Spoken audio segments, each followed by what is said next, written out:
ચલો નેક્સ્ટ વિડીયોની અંદર આપણે લાસ્ટ વિડીયોમાં એક્સ્ટ્રીમ પોઈન્ટની વેલ્યુ કઈ રીતે ફાઇન્ડ થાય છે, મેક્સિમમ મિનિમમ, એ રીતે આપણે એ સ્ટેપ્સ છે આપણે જોયા હતા, બરાબર, જે આ રીતે હતા, બરાબર. આ સ્ટેપ્સ આપણે જોયેલા હતા જેમાં આપણને મેક્સિમમ મિનિમમ અને ઇન્ફ્લેક્શનની પોઈન્ટ્સ છે મળતા હતા, બરાબર. તો અકોર્ડિંગ ટુ સ્ટેપ્સ આપણે હવે એક્સ્ટ્રીમ પોઈન્ટનો એક્ઝામ્પલ છે એ કન્સિડર કરીએ, બરાબર. જેની અંદર શું છે તો કે આપણને આપ્યું છે કે find extreme point four f(x1, x2) અને એના બરાબર ફંક્શન આપેલું છે કે 20x1 + 26x2 + 4x1 x2 - 4x1² - 3x2², બરાબર. આ ફંક્શન આપેલું છે, એના માટે એક્સ્ટ્રીમ પોઈન્ટ આપણે ફાઇન્ડ કરવાનો છે. તો f(x1, x2) is equal to શું છે આપણી પાસે, તો કે 20x1 + 26x2 + 4x1 4x2 - 4x1² - 3x2², બરાબર. આ આપણી પહેલું ઇક્વેશન આપણને આપેલું છે. આને આપણે ડિફરન્શિએટ કરીએ as per the steps. Differentiate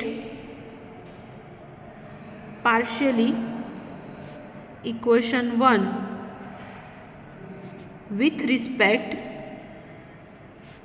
to x1 and x2 both side respectively, બરાબર. વારાફરતી બંને બાજુ x1 અને x2 માટે આપણે એને ડિફરન્શિએટ કરીશું. તો અહીંયા શું થઈ જશે, ∂f/∂x1, બરાબર. હવે આ જે ટર્મ ઇક્વેશન આપ્યું છે એમાંથી x1 વાળી વેલ્યુ છે એનું સોલ્યુશન થશે. તો આ જો આમાં ડિફરન્શિએટ કરીએ એટલે 20, આ x2 વાળી ટર્મ જ છે એટલે એ આખી ઇગ્નોર થઈ જશે. અહીંયા શું થશે તો કે 4x2, બરાબર. અહીંયા શું થશે તો કે આ બેની ઘાત છે એ આગળ આવશે એટલે 8x1 અને ખાલી અહીંયા x2 છે એટલે આ બીજું ઇક્વેશન મળ્યું આપણને. ∂f/∂x1 માટે મળ્યું 20 + 4x2 - 8x1, બરાબર. પછી with respect two x2 derivation કરીએ. ∂f/∂x2 ઇઝ ઇક્વલ ટુ શું થશે, 26 + 4x2 - 6x2, બરાબર. આ ત્રીજું ઇક્વેશન મળ્યું. હવે એક્સ્ટ્રીમ પોઈન્ટ ફાઇન્ડ કરવા હોય, બરાબર, four extreme points consider ∂f/∂x1 is equal to 0 and ∂f/∂x2 is equal to 0. આ બંનેના ઇક્વેશન જે છે એના બરાબર હું 0 કન્સિડર કરી લઉં તો શું થઈ જાય, 20 + 4x2 - 8x1 is equal to 0 અને 26 + 4x2 - 4x1 - 6x2 is equal to 0, બરાબર. આ કન્ડિશન ક્રિએટ થશે. જ્યારે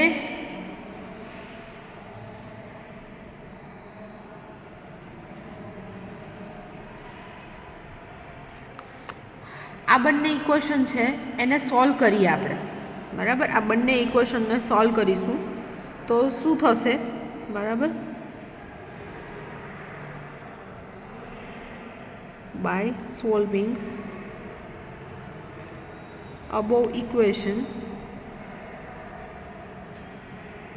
we get x1 is equal to 7 and x2 is equal to 9, બરાબર.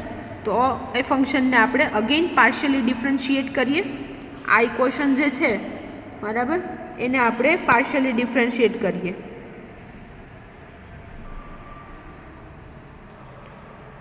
ડિફરન્શિએટ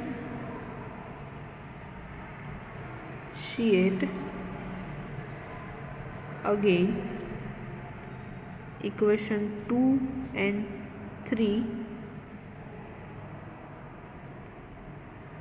પાર્શિયલી, બરાબર. તો શું થશે તો કે r ઇઝ ઇક્વલ ટુ થઈ જશે ∂f/∂x1² ∂2f / del x1 square અને આ ઇક્વેશનને પાર્શિયલી રિસ્પેક્ટ ટુ x1 ડે કરીએ તો આ ટર્મ નીકળી જાય, આ ટર્મ બી નીકળી જાય, ખાલી આવશે -8 બરાબર. પછી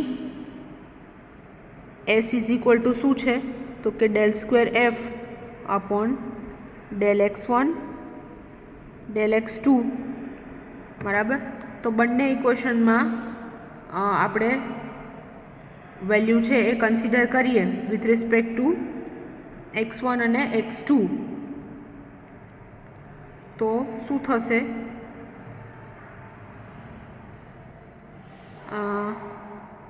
x1 અને x2 આ બંને માઇનસ થશે, ખાલી આમાંથી વધે 20 અને આમાંથી વધે 26 તો આ આવશે -6 બરાબર.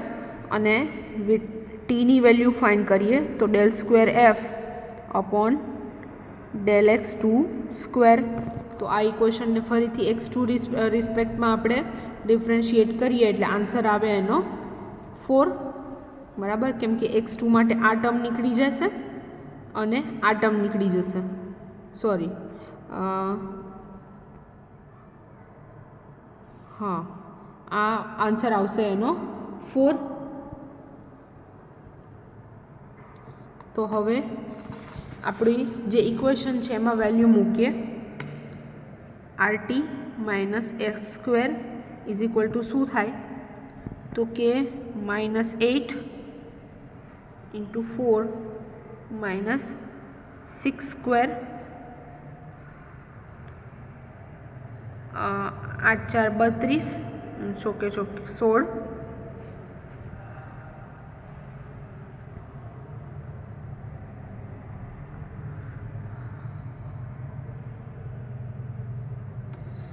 એક minute for with respect to x1 અને x2 તો આમાંથી બંને કન્ડિશનને with respect to x1 x2 differentiate કરીએ. ઓકે, આ કન્ડિશન માટે જ્યારે આ ઇક્વેશનને કરીએ ત્યારે આને સોલ્વ કરવું પડશે બરાબર. કેમ કે x1 x2 વાળી ટર્મ અહીંયા જ છે એટલે આ આવશે 4 બરાબર.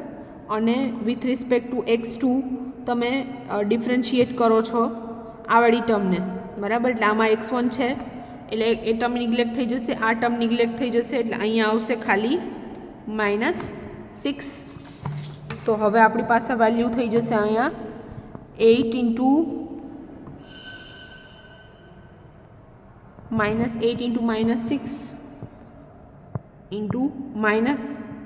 × અગેન કરીએ RT - x². તો આરની વેલ્યુ છે આપણી પાસે -8, ટીની વેલ્યુ છે -6 અને એસની વેલ્યુ છે 4 એટલે 4². તો 8 × 6 = 48 - 16 તો આન્સર ઇઝ 32 બરાબર. તો આવું કહી શકીએ કે 8, 7 and 9 કેમ કે એ અને બીની વેલ્યુ મળી છે આપણને, x1 x2ની વેલ્યુ મળી છે 7 and 9 જે અહીંયા આગળ આપણને મળેલી છે બરાબર. x1 અને x2ની વેલ્યુ 7 અને 9 મળેલી છે. તો એ કન્ડિશન માટે આપણું શું થયું તો કે RT - x² which is greater than 0 and R which is less than 0. તો પેલો કેસ જે હતો એ આપણો સોલ્વ થયો. If RT - s² which is greater than 0 બરાબર and R which is less than 0 તો શું છે then fx x1 and x2 are maximum at a1 and b1 એ કન્ડિશન આપણી પાસે હતી. તો એવું લખી શકાય કે 8, 7 and 9 RT - s² which is greater than 0 and R which is less than 0.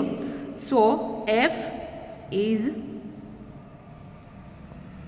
maximum at 7 and 9 બરાબર. કદાચ ઇન કેસ તમને વેલ્યુ મૂકવાનું કહે છે બરાબર કે ફાઇન્ડ, આ જ એક્ઝામ્પલને હું આગળ એક્સટેન્ડ કરું છું કે find extreme points and maximum value of f x1 x2.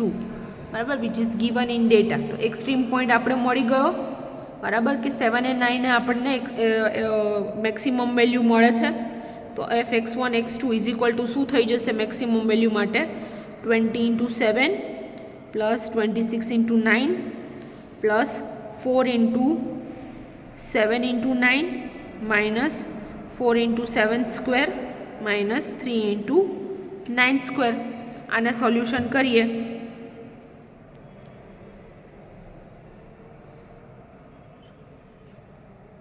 તો શું થશે?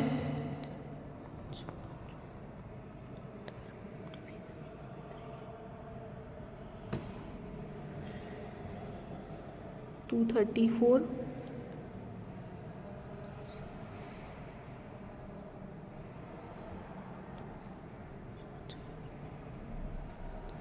252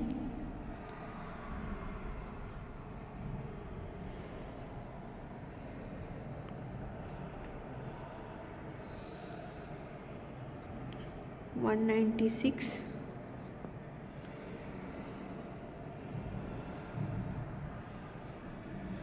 243.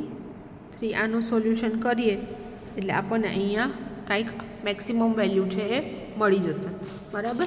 તો આ રીતે આપણો એક્સ્ટ્રીમ પોઈન્ટનો એક્ઝામ્પલ છે એ કમ્પ્લીટ થાય છે, બરાબર.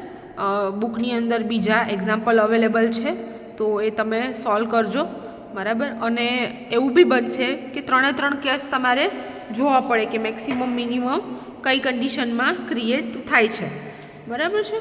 તો આ હતો આપણો એક્સ્ટ્રીમ પોઈન્ટનો એક્ઝામ્પલ, બરાબર. હવે નેક્સ્ટ વિડીયોની અંદર બીજી મેથડ છે અથવા બીજો એક્ઝામ્પલ છે એ કન્સિડર કરીશું.